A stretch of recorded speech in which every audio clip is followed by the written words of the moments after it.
Guys আসসালামু আলাইকুম। আশা করি আপনি সবাই ভালো আছেন, আমিও ভালো আছি।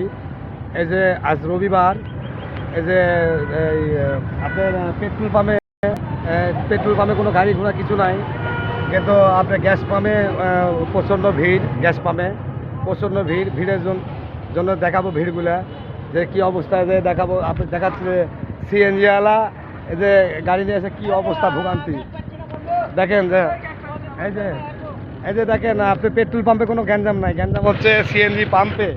এই যে দেখেন ভিড় কেমন, প্রতিটা গাড়ি আছে, এতগুলো গাড়ি লাইনে 200 টাকার গ্যাস পাবে। একটা রাজশাহীতে পাম্প, এই জন্য গ্যাস দিতে পারে না। হ্যাঁ, প্রচুর গাড়ি, গোটা দিনে এক টিপে শেষ। জমার টাকা দিবে কি করে? ড্রাইভাররা জমার টাকা দিতে পারে না, কীভাবে দিবে?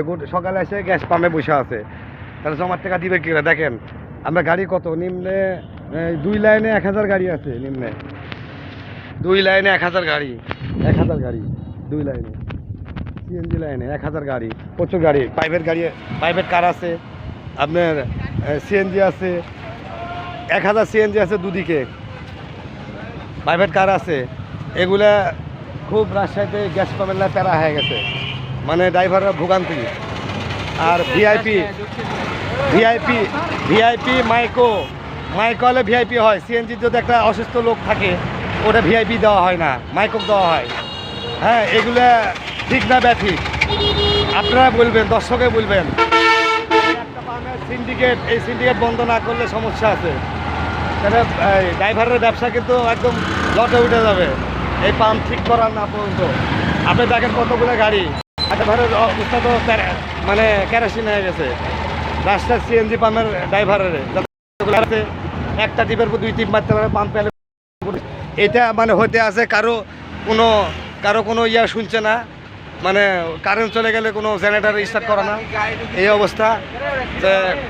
আপনারা অতি শীঘ্র আরেকটা পাম্প চালু করেন। ভাই কিছু বলেন তো ভাই।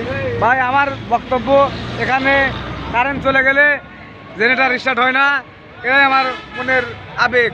ভাই বলছে কারেন্ট চলে গেলে জেনারেটর স্টার্ট হয় না, মানে গাড়ির দীর্ঘ লাইনে বসে থাকে। তো আশা করি যে কারেন্ট চলে গেলে জেনারেটর চালু হয়, এবং রাজশাহীতে 2টা পাম্প আর 2-1টা পাম্প চালু হয়, তাহলে ভোগান্তিটা কমবে। আসসালামু আলাইকুম, ভালো থাকেন, সুস্থ থাকেন। আমার ভিডিওগুলো লাইভ শেয়ার করবেন।